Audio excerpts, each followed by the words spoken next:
right. Good morning, good afternoon, good evening, everyone, depending on where you're joining us from. Can you please confirm that you can hear me? Iwa, can you hear me, please? I can hear you. Thank you. Okay, thank you, Kelly. Yeah, so would love to welcome everyone to this edition of our Distinguished Personality Lecture Series. This is one of the flagship programs of the West African Transitional Justice Center, which is the center that has been created to bridge the gap between the research and practice of transitional justice across the West African corridor, and also to make interventions on the continent in general. Today, we're very privileged to have in our midst Ms. Kelly Adams of the Global Justice Center, who is going to share with us thoughts on their efforts at the Crimes Against Humanity Treaty, which they are working towards its adoption at the UN. So our discussions will be centered around these efforts and how we can try to push these efforts further, especially within the African continent, and beyond. So we're grateful to have everyone on board. And without further ado, because we've spent 5 minutes already, I would like to hand over the platform to the moderator of the event, my colleague, Iwalewa Olorunyomi, to take over the platform. Thank you very much, and thanks for joining us. Okay, thank you so much, Dr. Philip, for that introduction. And also, like you said, we are gathered here to actually discuss a critical juncture in international criminal law. And yes, the lecture is about the journey towards the adoption of a global treaty on crimes against humanity. And, it is a crucial step in addressing gaps in international law, providing a framework to prevent and, address some of the most serious crimes known to humanity. So, yeah, this is an aim to strengthen our global capacity to combat impunity. So, without further ado, I am going to just introduce our distinguished speaker by reading a bio. So, Ms. Kelly Adams is a legal advisor at the Global Justice Center, where she focuses on sexual and gender-based violence and crimes against humanity. She holds a JD from the Washington University School of Law with certificates in international and comparative law and public interest law, and an MPS in intelligence from Georgetown University. Her writings can be found in the Fordham International Law Journal, Syracuse Law's Journal of Global Rights and Organization, the Transnational Litigation Blog, and Just Security. So prior to joining GJC, she worked at an international law firm where she specialized in US sanctions and complex cross-border litigation. And you can find her on Twitter at Kelly Adams Legal. So Ms. Adams, you may proceed with your speech. Thank you.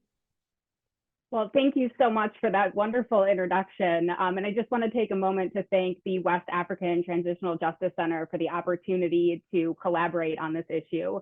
It's an issue that's very close to my heart, and I know it's very close to the hearts of many here as well. So just a quick background on the Global Justice Center, if you're not familiar with the work that we do. Our mandate is to use international law to achieve gender equality and dismantle systems of oppression around the world. And we're currently focusing mainly on sexual and gender-based violence in mass atrocities, as well as access to reproductive health care and the right to abortion, both in the United States and globally. Personally, I have been working on the Crimes Against Humanity Treaty Initiative for about 3 years now. I started on this project when I was a research assistant in law school, and then was able to continue that work with the Global Justice Center on a pro bono basis while I was working at an international law firm. I now have the opportunity to focus on this as a full-time job, which has been a really great experience, and I'm excited to share that experience with you all today. As far as what I'm going to talk about today, I know that not everybody has the same level of knowledge about the Crimes Against Humanity Treaty Initiative and what's been happening here at UN headquarters in New York. So I'm going to start with a quick overview of what we're doing, why we need a treaty on crimes against humanity. I'm going to go through the process that has been happening at the UN since 2013. I'll go over the substance of the current draft treaty and kind of what it would cover if it was a real treaty, as well as what we expect to happen in the near future. And then I'm also going to talk about how civil society has been engaged in this process so far, and as well as opportunities for civil society to get engaged, before we come to this decision in October. So if you are more familiar with this, please bear with me for a couple minutes here at the beginning, but I think it's crucial that everyone has the same understanding of what is going on. So I think the first question is, what are crimes against humanity and why do we need a treaty addressing them? So a quick refresher, crimes against humanity are acts that are committed as part of a widespread or systematic attack directed against a civilian population. They differ from war crimes in the sense that they do not require an armed conflict. So war crimes, one of the criminal elements is that it has to happen within the context of either an international or a domestic armed conflict. Crimes against humanity do not have that requirement. They certainly can happen during an armed conflict, but they can also happen during peacetime. The other notable difference between war crimes and crimes against humanity is that crimes against humanity must be directed at a civilian population. War crimes can be directed at civilians, as we see in the 4th Geneva Convention, but they can also be directed at prisoners of war or combatants in certain circumstances. And so that is the other main difference between crimes against humanity and war crimes. Right now, within the international legal framework, we do not have a treaty that addresses crimes against humanity. We have a genocide convention, which addresses state responsibility for the prevention and punishment of genocide. We have the Geneva Conventions, which address state responsibility for war crimes, but we don't have a treaty that addresses state responsibility for crimes against humanity. I do want to take a moment here to talk about the Rome Statute of the International Criminal Court, because that is a question that comes up a lot in this concept, and how a treaty on crimes against humanity, like the one that's currently in the UN, would differ from the Rome Statute. The biggest difference between the treaty that we're hoping will become a real treaty and the Rome Statute is the type of jurisdiction and the type of legal issues that would be dealt with. So the Rome Statute, which established the International Criminal Court, confers criminal jurisdiction to the ICC. So the ICC is able to exercise jurisdiction over crimes against humanity that are committed either within the territory of a state party or by the national of a state party. What that looks like in practice is that the ICC may indict individuals who are responsible for committing crimes against humanity, bring them to The Hague, prosecute them, convict them if there's enough evidence, and then sentence them. The Rome Statute does not require states to do much of anything in this process. States, they can prosecute and investigate potential crimes against humanity, but if they don't, that is what the ICC would do. A treaty on crimes against humanity, like the one that's currently in the UN system, would address that state responsibility. What the dispute resolution mechanism would look like under a treaty on crimes against humanity would be, one state taking another state to the International Court of Justice to address a potential breach of an obligation regarding crimes against humanity. Right now, there's no mechanism for states to hold each other accountable for either failing to prevent, committing, or failing to punish crimes against humanity. And hopefully that's what this treaty would address. The other thing that I want to point out is that well, the requirement to not commit crimes against humanity is currently part of international customary law, we still don't have that ability to hold states accountable for that, because the International Court of Justice is a court of consensual jurisdiction, and therefore it is very difficult to bring states into that court for customary claims. You usually need that consent for the ICJ's jurisdiction, either in a treaty or potentially through the Security Council and the UN Charter. So we have the Genocide Convention, we have the Geneva Conventions, even alongside the Rome Statute and the International Criminal Court, but we don't have a Crimes Against Humanity treaty, and we need one. So now that we've kind of talked about why we need this treaty, the next big question is, how are we going to get there? So the most recent push for a treaty on crimes against humanity started in about 2008 with civil society and academics identifying that there was this gap in international law and starting to work with a few states to figure out how to solve this problem. In 2013, the United Nations General Assembly officially referred the topic of crimes against humanity to the International Law Commission, which is the UN's committee that is responsible for both figuring out what international law is and developing it and advancing it.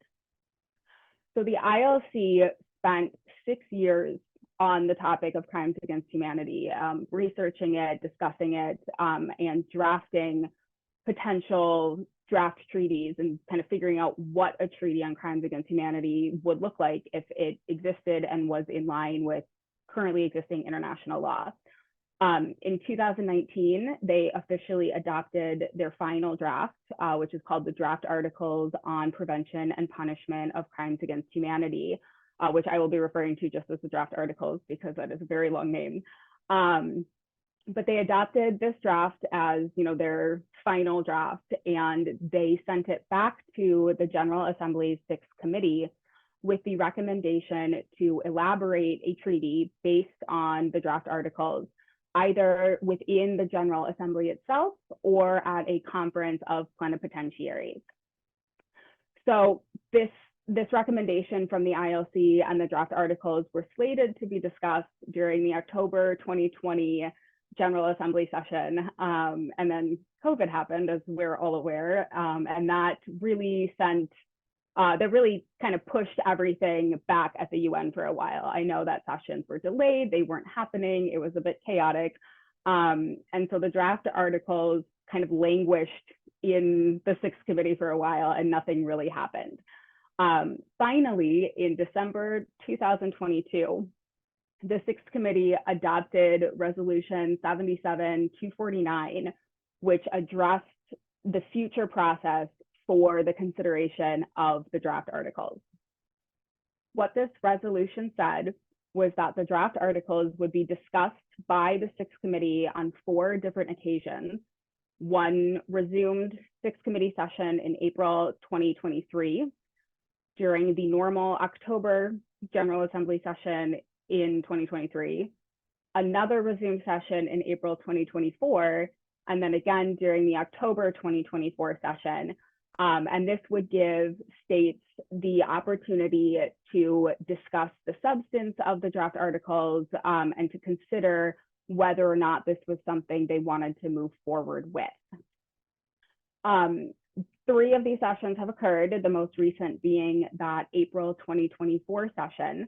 And Global Justice Center has been attending these sessions and working with other CSOs and academics to kind of track what has been happening and how state views have been evolving over this time period.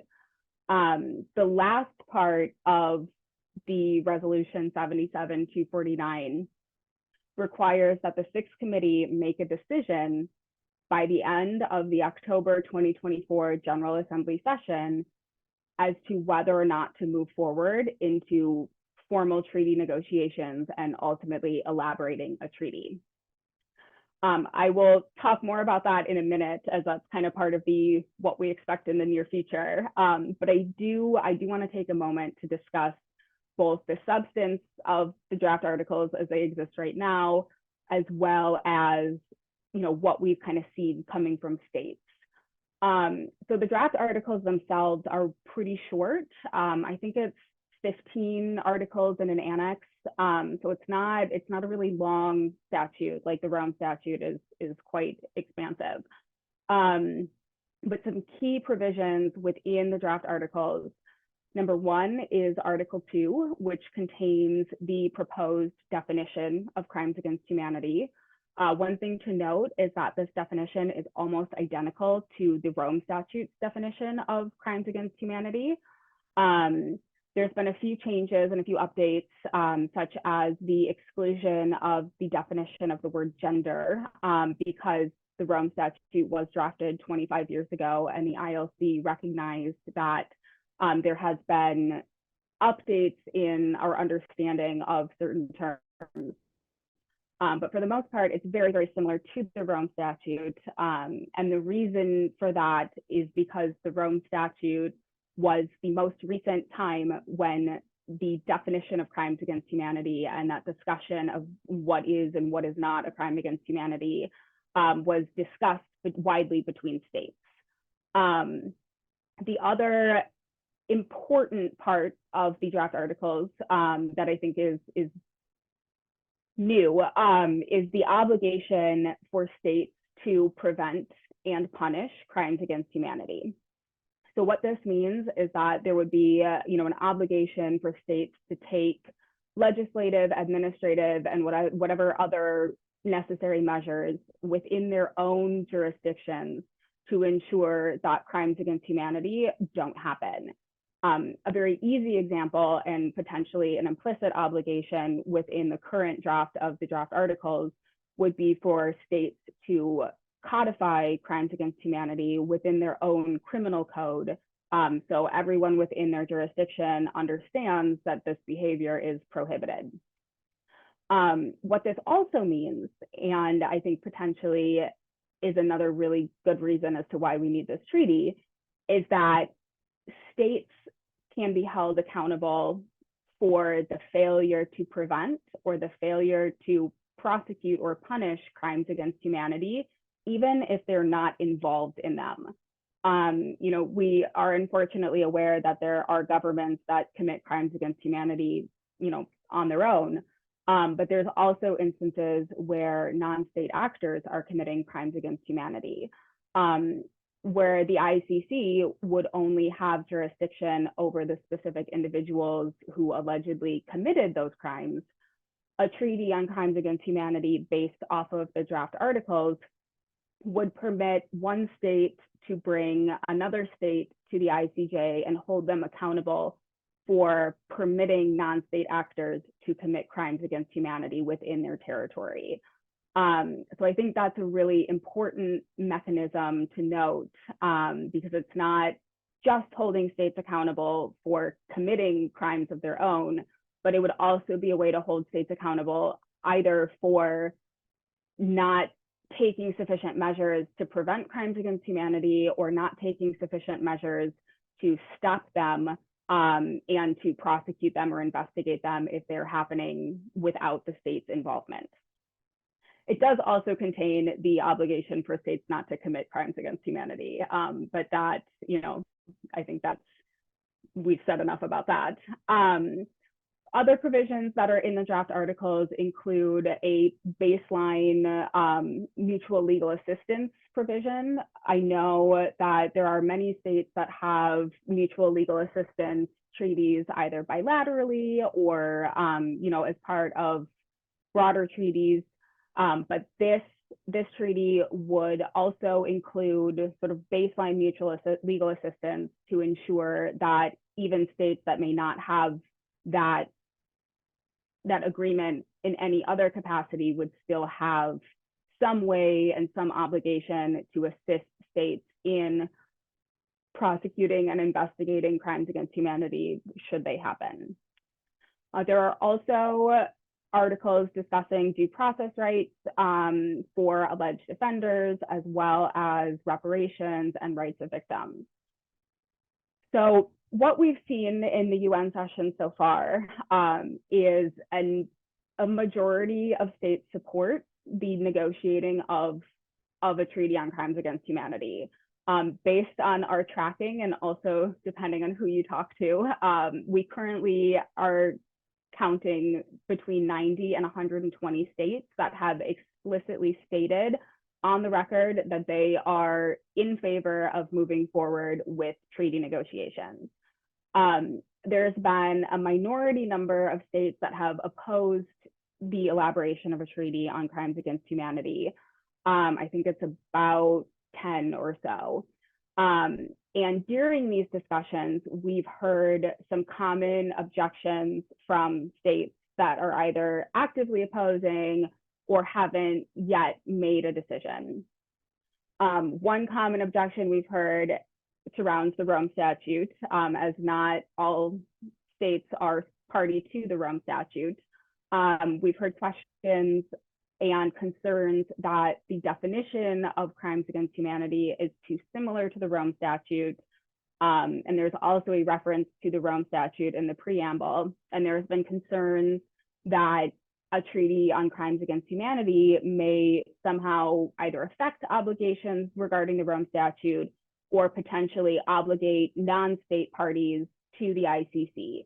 And the answer there is that the two treaties would be completely separate. The only reason that that definition was taken from the Rome Statute as a starting place for negotiations is because that was the last time that the international community really came together and discussed and decided on a definition of crimes against humanity.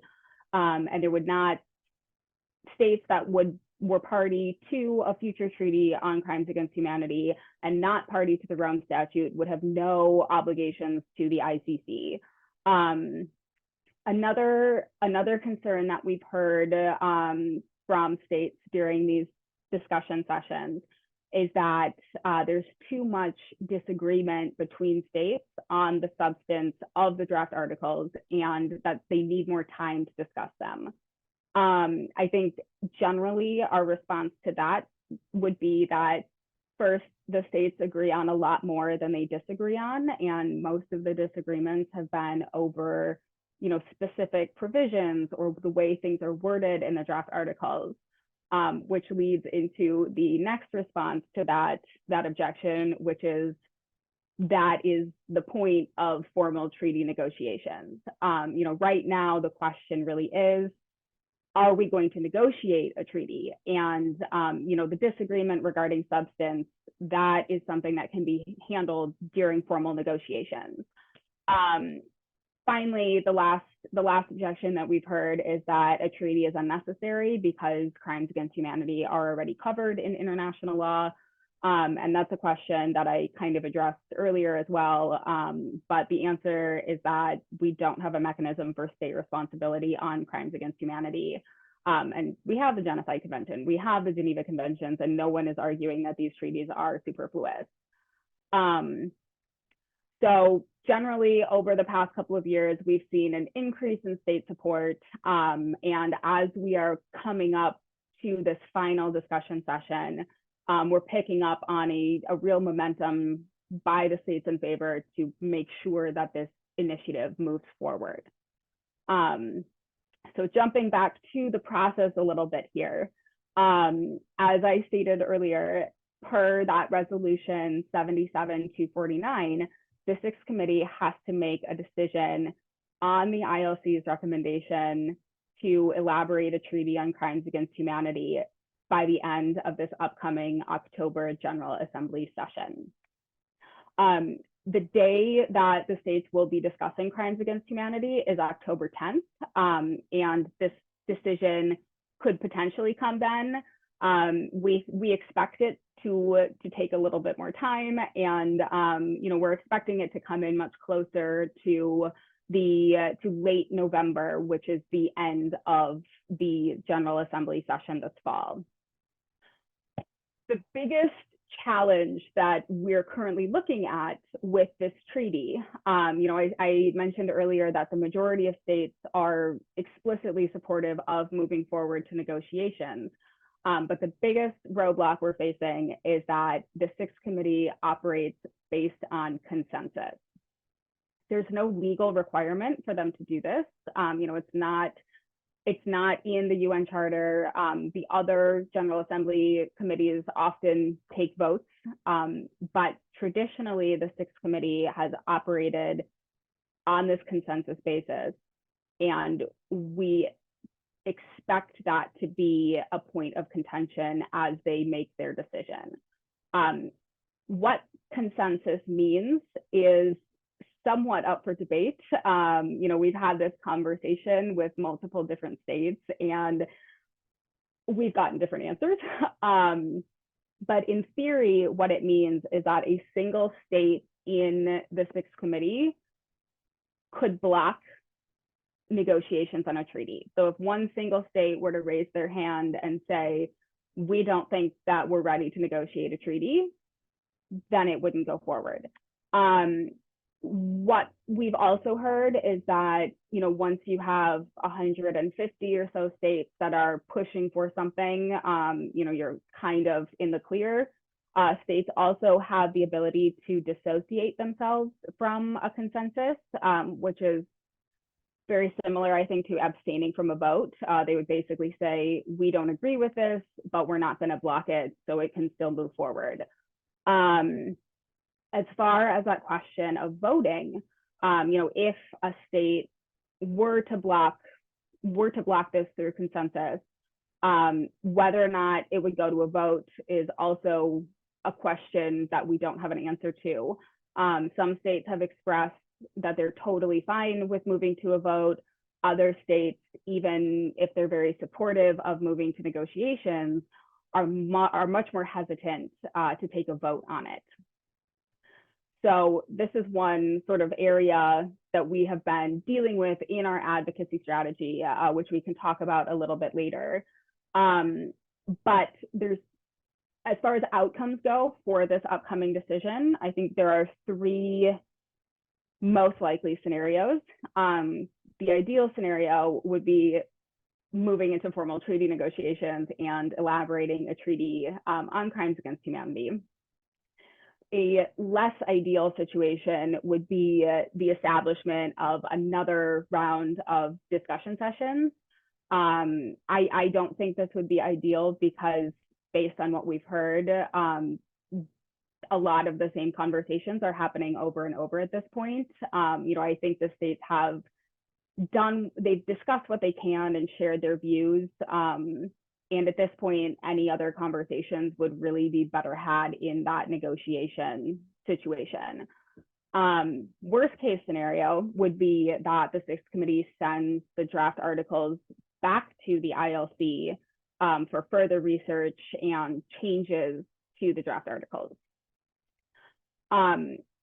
There's a general sense among academics, and especially those who have been working on this since 2008, 2009, that if we do not move into formal treaty negotiations this fall, it's very unlikely that we will see any movement on a treaty for crimes against humanity for a significant period of time. I think the reasoning behind that being, number one, there isn't much else to discuss. And number two, if the Sixth Committee is not able to either address the consensus problem or be willing to take a vote at this point, there's not going to be a lot that changes over the next 5 years, 10 years. So we are very, very invested in this decision in this fall, and it's critically important that the Sixth Committee manages to move the draft articles from the Sixth Committee and into formal treaty negotiations. So now that we're all up to speed on the draft articles and what's happening in the UN and kind of how this all works, I'm going to pivot to what civil society has been doing to help this process along. So there has been advocacy work happening in a variety of places. As Global Justice Center is based in New York and we're near the UN, we have been doing a lot of advocacy with the state legal advisors at the UN, both CSOs, civil society organizations, and academics have been having bilateral advocacy meetings with state legal advisors, small group meetings with state legal advisors. As I mentioned, we've been attending the 6 committee sessions and tracking state engagement and areas of contention and figuring out how we can address those, and working with legal advisors from states that are very on board with a treaty to help them in their bilateral advocacy as well. And CSOs have also been engaging in side events, both during the 6 committee sessions as well as during CSO week at the UN or the Assembly of State Parties, to really try to reach as many people as possible to discuss both the initiative itself and the fact that this is happening, to answer questions as to why it's important, and also to be able to talk to those potential points of contention, and kind of help smooth the process along. There's also been advocacy happening within state capitals. CSOs, meeting with relevant individuals in their national governments, whether that's a National Human Rights Council, state departments, things like that. There's also been campaigns to write letters to Capitol to bring the issue to their attention. The advocacy within Capitol, especially at this juncture, is incredibly important, because there are capitals that haven't been aware of this initiative, because it's been such a long process and there hasn't been a critical decision point like we have coming up. Legal advisors at the UN who are very busy or have less capacity, have been pushing the issue aside to deal with it later, and those conversations haven't been happening quite as much. So that in-state capital advocacy, especially now, is very, very important. Civil society has also been working with the text of the draft articles themselves to sort of figure out how to make the draft articles more progressive. I can use Global Justice Center's proposals as an example of this. We are focused on sexual and gender-based violence and gender equality. So what we have done is looked at specifically the definition of what crimes against humanity are, as well as the provisions addressing victims and survivors. And we've put together 5 proposals, which include both specific changes to the text and legal briefs written by expert academics discussing the jurisprudence behind these proposals.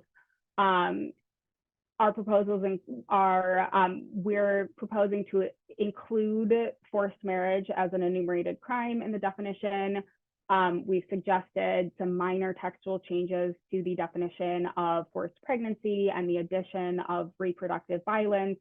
The expansion of the crime of apartheid to include gender apartheid, the addition of the slave trade as a crime and not just enslavement, as well as taking a survivor-centric approach to the development of a treaty and including a broad definition of the term victim. So, if any of you are interested in learning more about those, I will put my email in the chat and please reach out because we have a lot of information. But what we have been doing with those proposals is, when we're talking to states and when we're advocating for the development of a treaty on crimes against humanity, we're also discussing ways to make a future treaty better. And we're explaining to states why we feel that these proposals are really, really important to be added. There's CSOs that are doing this that are focused on a lot of different groups. I know there are CSOs working on the draft articles from an environmental aspect. There's a group from a disability rights aspect. There's a group working on it from a children's aspect and making sure that the rights of children are adequately protected. And so those are kind of the three ways that civil society has been engaged so far. I saw that Philip also put the link to our joint statement in the chat, which I encourage you to sign and share with everyone you know so they can sign too. That was a joint initiative between multiple civil society organizations prior to that April session to bring awareness to the states and the state legal advisors as to how many organizations and individuals support the elaboration of a treaty on crimes against humanity. I think last time I checked, we were at like 430 organizations and individuals. During the April session, I think we were at about 300, and it was a very powerful advocacy tool. We passed copies of the statement out and we emailed it to the legal advisors prior to, and it was very powerful for those legal advisors to look at all of the names and really see that civil society is on board with this initiative and that it's something that they really, really want to move forward.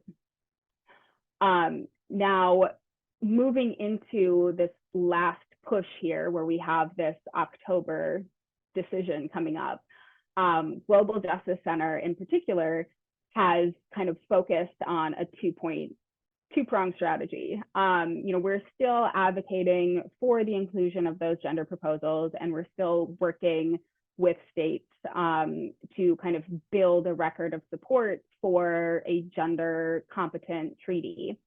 But we are also focused on advocacy with states that have yet to formally support the treaty explicitly.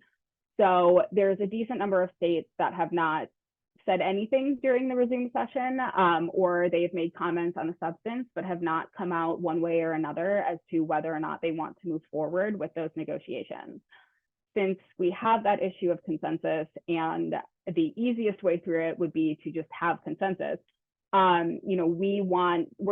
civil society is working to ensure that moving into that October session, we have as many states as possible explicitly saying that they support the treaty, to the point where it becomes politically unwise for the minority number of objecting states to block it.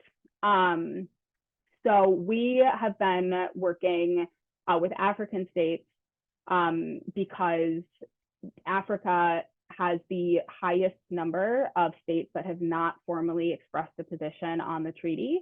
And we've also been collaborating with other CSOs to ensure that, the areas where there are the other areas where there are states that have not spoken out are being covered. An example is that Asia Justice Coalition is focusing right now on the undecided Asian states.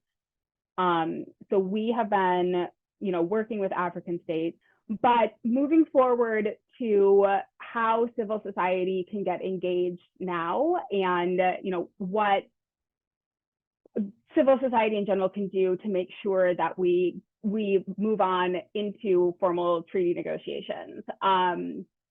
So there's a lot of ways that civil society can get involved, both civil society in New York, Geneva, as well as within Capitol, and especially within those states that we're targeting. I think the first way would be for civil society organizations to, engage with their capitals. Anyone who has contacts within Capitol that would be working on this, or contacts that would know people who are working on this, I think having those meetings with them and bringing this issue to their attention and explaining why it's so important is tremendously powerful. CSOs can also, write op-eds or write to Capitol, go on radio shows, local news, whatever communications options are available to both, to again, bring this issue to the attention of the people and to Capitol, and to, explain why this is so important. there's also that option to sign the joint statement, as we discussed earlier, and to engage with the CSOs in your network and the individuals that and you work with to get them involved as well, and to really strengthen the number of people and CSOs that are speaking out about this issue, and to make it clear that this is something that needs to happen and this vote is really, really important. So that is the gist of what we've been doing. I'm sure that there are questions, so I would love to open the floor up, unless Philip wanted to jump in.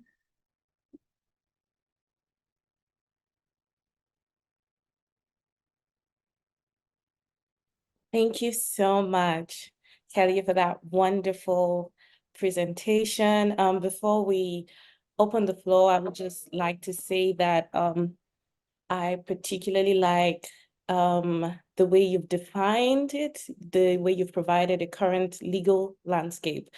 You provided a historical context that goes back to the development, the push for the treaty. We started around 2008. You talked about the treaty draft, the opposition, the counter arguments, challenges and processes, working with the UN 6 committee, the importance of the treaty, which was something that I particularly appreciated, that it will fill a gap in international law, because like you said, it was going to provide specific mechanisms and framework for addressing the crimes against the humanity, which is, very much different from what is covered in international law. And I also like the section where you talked about the civil society's involvement and advocacy. But I must say my favorite part of it all is the fact that, when you talked about adopting a survivor-centered approach to the treaty, talking about incorporating first marriage, you mentioned something on gender apartheid, recognizing gender apartheid, and all of that has been very, very interesting. Thank you so much. This has been enlightening. And I was just taking notes as you were talking, because there was just a whole lot of things that I learned from it. So we're going to open the floor now for questions. You can either put it in the chat box, or you can raise your hands if you have any questions for Miss Kelly Adams. I'm just going to quickly check the chat box for some questions. Yeah, there are 2 of them already. Okay. Okay. So Tess Graham has a question, and they say, how will this treaty help victims of CAH who are seeking justice? So I'm guessing crimes against humanity, who are seeking justice. Then do you want to answer that first, or do you want me to read the second one also? Yeah, I can jump in with an answer to that quickly. Generally, any mechanism to hold individuals accountable for committing crimes or failing to prevent or punish them is a way that victims can seek justice generally. But we are also working with states in our proposals to ensure that the treaty is more progressive when it comes to justice for victims and survivors. So one example is that we have proposed the addition of a definition of the word victim. And the definition that we're proposing is a broad definition. What we want to avoid is a situation where only individuals who are directly involved in a crime are considered victims, and we want to make sure that everyone who experiences the harm has access to justice, either through the criminal system, through reparations, etc.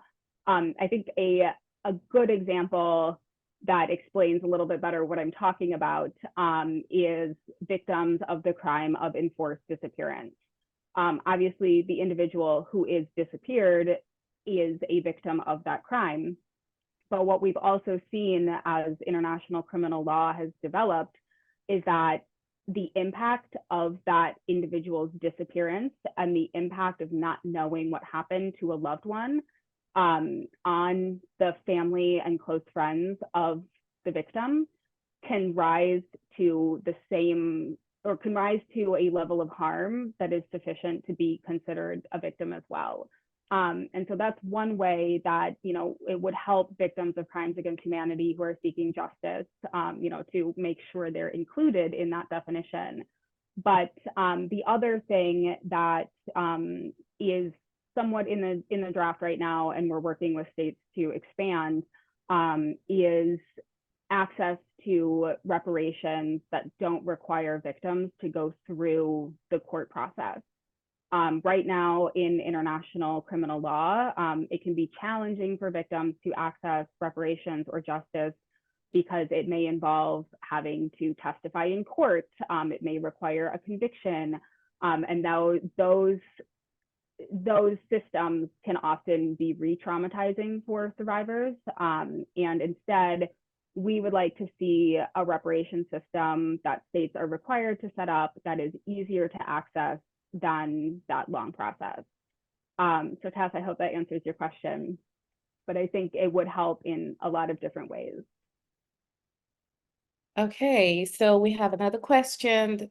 Monica C says, thank you for sharing this information with us. In addition to Africa, could you elaborate which countries have not yet made a decision? I can. So I will put this list in the chat because it's a bit of a long list. Generally, we're seeing countries in Central Asia, Kazakhstan, Kyrgyzstan, Mongolia, the CARICOM region.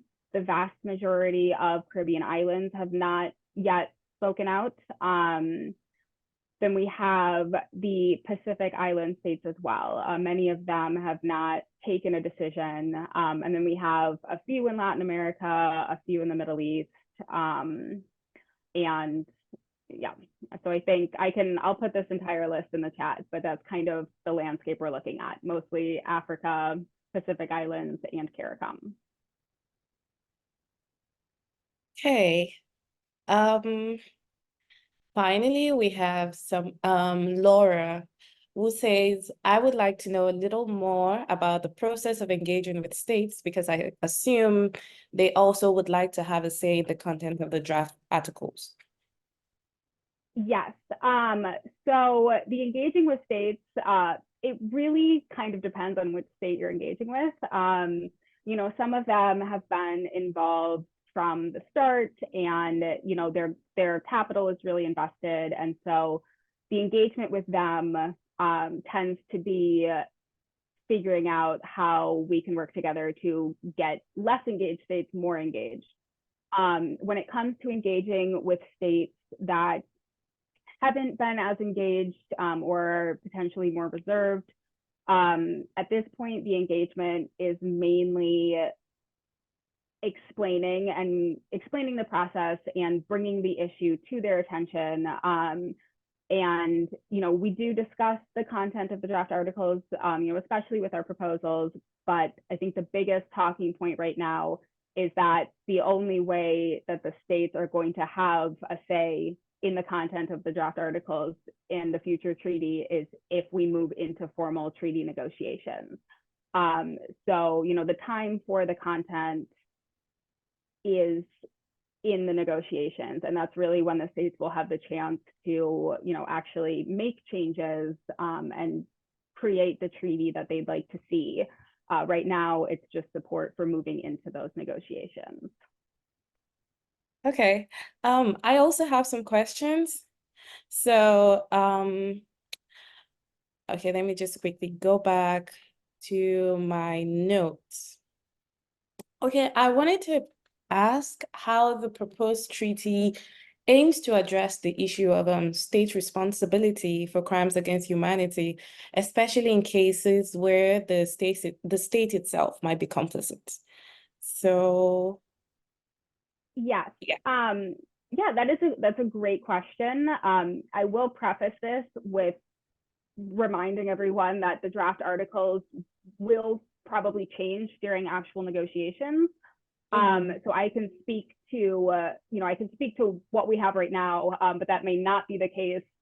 Hopefully it will be, but it may not be the case in the future. But in situations where it is the state that is part of the crimes against humanity, this treaty would permit any other state party, or the draft articles would permit any other state party to bring that government to the ICJ to basically hold them accountable for that. And so what that would look like, the ICJ has different types of, resolution. I know they may issue an injunction and, tell the state they have to stop. They may require the state to make a payment. But that's kind of how it could address a situation where the government is committing the crimes against humanity themselves. And, in that case, they would also be failing to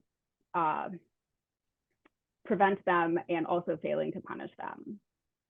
Does that answer your question? Yes, it does. Yes, it does. Thank you so much. So we have a question from Judith who says, thank you so much for this talk. It has been very enlightening. Just following up on your example of people who disappeared, would governments like the US also be culpable when they supported regimes like Chile under Pinochet? So that is a great question. And I think that is a question that would probably be discussed and dealt with during formal treaty negotiations. At this point, the depth of the obligation hasn't been addressed because we are still in this preliminary draft articles phase. Great question, and I'm guessing that would come up during the formal negotiations. Okay. I was also wondering though, I don't know if you mentioned it, but there's been a recent global events, such as the situation in Sudan, Ukraine, and Gaza. Has it influenced the urgency or support for this treaty? That's a great question as well. Speaking personally, I think so. The October session in 2023, happened quite soon after the conflict in Gaza started. And both in that session and in the April session, we've heard states comment on it both in an individual capacity as well as in a group capacity.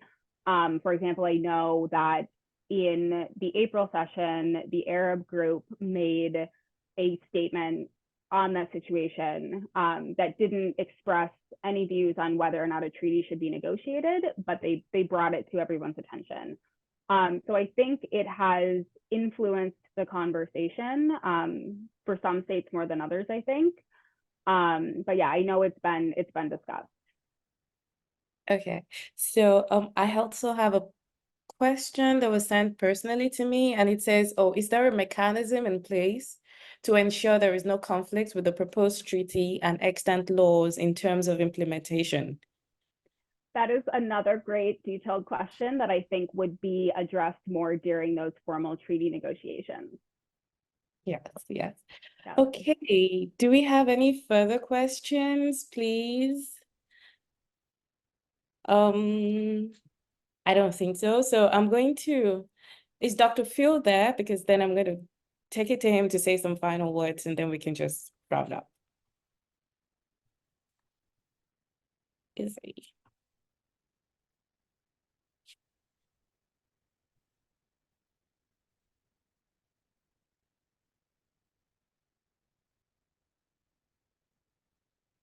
Oh, okay. So I lost you a bit. So sorry, can you repeat what you said so that I can, yeah. No, we've been asking questions and I said, I wanted to ask if you had some final words to say because we seem to be out of questions. Okay, yeah. Well, thank everyone for joining us. If you can hear me, it's raining heavily here. So I'll just leave my video off so that I can be audible. And like I said earlier, I apologize for the intrusion. We're hoping that we'll be able to edit those parts out and take more precaution in the future. Just to say that this is like a launch of our own contribution to this treaty and discussions around it. So we'll be reaching out to colleagues around different organizations to be able to join in, especially within the continent, and make our own efforts. You can also join to sign this very important treaty so that we're able to at least cover for the lapses of the extant provisions that we've had, which is restricted to the war crimes, war situations during war crimes as related to war situations and the others. Just to also make a brief announcement, I'd love to say, okay, I just got a private message, but that's not for the platform. So just to use this opportunity to announce two of our events that will be coming up. If you can see my screen, we're partnering with the and Rachel Lawani Foundation for the second series of lectures on decolonization. We'll be discussing decolonizing political thought and action, panacea for Nigeria's failure to build viable political movements. This is going to be a hybrid event taking place at University of Ibadan. So you can keep a date with us on the 22nd of August. Yeah, so I would also like to inform us about another of our events, which is more relevant to our work which is also relevant to our work as a center. We're going to be exploring the African Union's efforts in terms of transitional justice. There's a book that just came out by the Institute for Justice and Reconciliation in South Africa. So we're going to be discussing that next month as well, on the 8th of August. So we're inviting you to also join us for this interesting encounter. So we would like to thank everyone who has been part of this discussion today. We're hoping to be able to carry on from here, and we're wishing the Global Justice Center great success in their efforts, at pushing this very important treaty forward. And we'll also plan to also continue to contribute our own quota to it. So thank you very much, everyone, and hope to see you at our subsequent events. Yeah. Thank you. Thank you, everyone. Thank you, everyone. Thank you so much.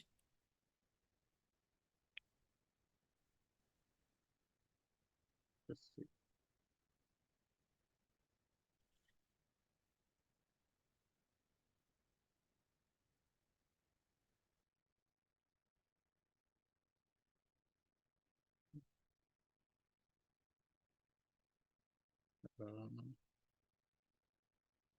Okay. Yes.